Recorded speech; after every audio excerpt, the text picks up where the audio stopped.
کہ قیامت والے دن اسلام آئے گا، فیتصفح الاسلام فیتصفح الخلق، آ کر جب لوگوں کے پاس آئے گا، آ کر ہر ایک بندے کو دیکھے گا، غور سے دیکھے گا۔ تصفح کہتے ہیں کہ ورق گردانی کو، جس طرح کہ آپ کتاب کے ورق گردانی کرتے ہیں، ورق بار بار کھول کر دیکھتے ہیں، تو اسلام اس طرح ہر بندے کے منہ کو دیکھے گا۔ کیا فرماتے ہیں حضرت حسن بصری، حتی یجیء الی عمر فیاخذ بیدہ فیصعد بہ الی بطنان العرش، فرمایا کہ حتیٰ کہ وہی اسلام حضرت فاروق اعظم کی بارگاہ میں آئے گا اور آپ کا ہاتھ پکڑ کر عرش کا وہ مقدس جگہ جو تمام سے مقدس جگہ ہوگی، حضور علیہ السلام کے اس غلام کو اس جگہ پر محمول کر دیا جائے گا، اس جگہ پر کھڑا کر دیا جائے گا۔ پھر اسلام کہے گا، اے ربی انی کنت خفیا، انی کنت خفیا، اے میرے رب میں ایک مخفی چیز تھی، میں ایک مخفی تھا، ایک مخفی خزانے کی طرح تھا، ایک پوشیدہ خزانہ تھا، لیکن وہذا اظہرنی، یہ وہ بندہ ہے جس نے مجھے سب کے سامنے ظاہر کیا۔ یہ وہی ہے حضرت فاروق اعظم رضی اللہ تعالیٰ جب اعلان کر دیا کہ آؤ سارے مسلمان کعبۃ اللہ کے اندر آ کر نماز پڑھتے ہیں، تو فرمایا کہ انی کنت خفیا، اے رب میں اسلام تیرا بھیجا ہوا اسلام، میں مخفی تھا، میں لوگوں کی نگاہوں سے پوشیدہ تھا، لیکن وہذا اظہرنی، یہ وہ بندہ ہے جس نے مجھے ظاہر کیا، وعزنی ھذا، اور یہی وہ بندہ ہے جس کے ذریعے سے تو نے مجھے غلبہ عطا فرمایا، اس کی وجہ سے میں غالب ہو گیا۔ تو فرمایا کہ فکافئہ، اے رب تو بھی اس کو اس کا اجر عطا فرما۔ سبحان اللہ۔ تو اب کیا ہوگا؟ فَيَجِيءُ مَلَائِكَةٌ مِّنْ عِندِ اللَّهِ تَعَالَىٰ، پھر کیا ہوگا؟ ملائکہ آ جائیں گے، اللہ تعالیٰ کی طرف سے فرشتے آئیں گے اور حضرت فاروق اعظم کا ہاتھ پکڑیں گے، فَتُدْخِلُهُ الْجِنَانُ وَالنَّاسُ فِي الْحِسَابِ، تو اس وقت جب ہر بندہ اپنے نامہ اعمال کا حساب دے رہا ہوگا، تو حضرت فاروق اعظم کی بارگاہ کے اندر اسلام آئے گا اور اسلام آ کر کہے گا، اے رب ذوالجلال، اس فاروق اعظم نے مجھے دنیا کے اندر غالب کر دیا، میں چھپا ہوا خزانہ تھا، اس نے مجھے ظاہر کر دیا، تو لہذا اس کو اس کا اجر عطا فرما۔ تو رب ذوالجلال کی طرف سے فرشتوں کو بھیجا جائے گا اور آپ کو جنت کے اندر داخل کیا جائے گا۔ کب؟ والناس فی الحساب، حالانکہ لوگ ابھی تک حساب دے رہے ہوں گے، حضرت فاروق اعظم جنت کے اندر پہنچ چکے ہوں گے۔ تو آج ان لوگوں کو غور کرنا چاہیے کہ جن کی شان یہ ہو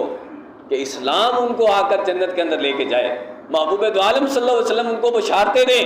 رب ذوالجلال کا قرآن ان کی مرضی کے مطابق نازل ہو، تو اگر کوئی بندہ ان کے بارے میں کچھ بھی بک بک کرتا ہے تو کیا وہ اہل بیت والا حکم پورا کر رہا ہے؟ اہل بیت کے افراد تو یہ فرمائیں، حب ابی بکر و عمر فریضۃ، حضرت فاروق اعظم، حضرت ابوبکر صدیق رضی اللہ تعالیٰ عنہ کی محبت فرض ہے، اور یہ محبت ایسے نبھائیں کہ نام حسینی ہو، نام حسین کا ہو، لیکن معاذ اللہ ان مجالس کے اندر میں کسی پر تان نہیں کرنا چاہتا، لیکن جو حقیقت ہے وہ آپ کے سامنے ہے۔ افراد اہل بیت میں سے کتنوں کا یہ اعلان ہے، اور پیچھے بھی کئی مقامات پر میں نے بیان کر دیا کہ حضرت امام زین العابدین، حضرت امام باقر رضی اللہ تعالیٰ عنہ، ان سے بھی فیصلے کروائے گئے۔ ان کے سامنے جب آ کر کوئی صحابہ کے بارے میں بک بک کرتا تو فرمایا کہ تم ان کے بارے میں بکواس کر رہے ہو جن کو رب ذوالجلال نے صادق کہا ہے، جن کے بارے میں رب ذوالجلال نے آیتوں کو نازل کیا۔ تو اگر اہل بیت کو ماننا ہے تو اہل بیت کی بھی ماننی ہے، تو جن کو رب ذوالجلال نے اتنی شانیت عطا فرمائی، تو یقیناً 10 محرم الحرام بہت ہی اہم دن ہے، اور اس کے اندر محبوب دو عالم صلی اللہ علیہ وسلم کے ان نواسوں نے، اس پوری قوم نے جو قربانیاں دیں رب ذوالجلال کے دین کی خاطر، اسلام کی خاطر، وہ کبھی بھی فراموش نہیں کی جا سکتی، اور ساتھ ساتھ وہ عمر بھی فراموش نہیں کیا جا سکتا کہ جس عمر نے حضور علیہ السلام کے اہل بیت کا اتنا ادب کیا ہو کہ ایک مرتبہ حضرت فاروق اعظم رضی اللہ تعالیٰ عنہ گھر میں تشریف فرما تھے اور غلام کو یہ حکم دیا کہ کوئی بندہ بھی میرے پاس نہ آئے، میں مصروف ہوں۔ حضرت عبداللہ بن عمر آئے تو وہ دروازے پر کھڑے ہو گئے، ان کو غلام نے اندر نہ جانے دیا کہ حکم ہے کہ اندر کوئی نہیں جا سکتا۔ اسی اسلام میں حضرت حسین کریمین رضی اللہ تعالیٰ عنہ، دونوں شہزادے جنتی اور بندوں کے سردار، وہ بھی تشریف لے کے آئے۔ جب دیکھا کہ اپنے بیٹے کو اجازت نہیں مل رہی تو فرمایا کہ ہم واپس چلے جاتے ہیں، مسجد نبوی میں جب نماز پڑھانے آئیں گے تو ہم ملاقات کر لیں گے۔ جب حضرت فاروق اعظم کو پتہ چلتا ہے، باہر آتے ہیں تو پوچھا کون آیا تھا، تو عرض کی کہ عبداللہ بن عمر بھی آئے تھے، آپ کے بیٹے بھی آئے تھے، لیکن خاص بات یہ ہے کہ حسین کریمین بھی آئے آئے تھے تو فرمایا کہ یہ اگر آئے تھے تو تم نے بتایا کیوں نہیں؟ تو بھاگے پیچھے شہزادوں کے پیچھے اور جا کر ان کو بلایا اور بلا کر عرض کرنے لگے کہ تم کیوں واپسی آ گئے؟ تو انہوں نے فرمایا کہ ہم نے دیکھا کہ جب آپ اپنے بیٹے کو اجازت نہیں دے رہے تو ہم نے کہا کہ چلو اتنا خاص معاملہ نہیں، بعد میں بات کر لیں گے۔ حضرت فاروق اعظم رضی اللہ تعالیٰ نے اپنا امامہ اتار دیا۔ آپ نے فرمایا کہ اس عمر کو کوئی نہیں جانتا تھا، اس عمر کو کوئی بندہ نہیں جانتا تھا، اس عمر سے کچھ بھی نہیں سمجھتا تھا، لیکن یہ میرے سر پر جو بال ہیں یہ بھی آپ کے نانا کے اگائے ہوئے ہیں، لہذا آپ کا مقام اور ہے اور میرے بیٹے کا مقام اور ہے۔ میرے بیٹے کو اجازت ہو یا نہ ہو، آپ جب بھی آئیں تو آپ کے لیے ہر وقت دروازے کھلے ہیں۔ لہٰذا یہ ان کی آپس میں محبت اور ان کی آپس میں عقیدت، لیکن آج انہی کا نام لے کر اگر لوگوں کے سامنے